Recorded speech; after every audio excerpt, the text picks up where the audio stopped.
Hello नमस्ते जो जहाँ हुनुहुन्छ हाँसिरहनु होला खुसी गर्नु होला र फेरि नयाँ भिडियो तपाईलाई काम लाग्न सक्ने भिडियो लिएर आएको छु सबैले भिडियोलाई हेर्नु होला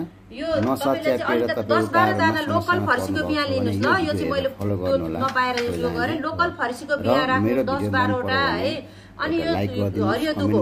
सेतो दुबो भए त एकदमै रामबाडको काम गर्छ हजुर सेतो दुबो छैन भने पनि यो हरियो दुबो लिनुस् 21 दिनसम्म यो यसको दुईटाको जुस बनाएर लोकल फर्सीको बिया र यसको जुस बनाएर खानुस् है त्यसपछि बिहान बिहान है खाली पेटमा यो चाहिँ अनि हेर्नुस् है मजाले यो चाहिँ जीरा है अलिकता जीरा अनि यो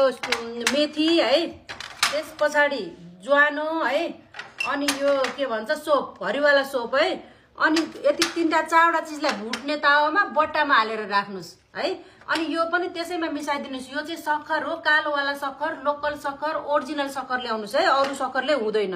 अनि यो तीनटा चीजलाई भुटेर डब्बामा राख्नुस् अनि बिहान भिजाउनुस् बेलुका खानुस् बेलुका भिजाउनुस् बिहान खानुस् एक चम्चा यो चाहिँ 1 महिनासम्म खानु पर्छ हैन यो चाहिँ 21 दिन खाँदाखेरि तपाईहरुको ब्लकेजहरु खुल्दिन्छ नसाहरु च्यापेको ठीक हुन्छ है हजुर।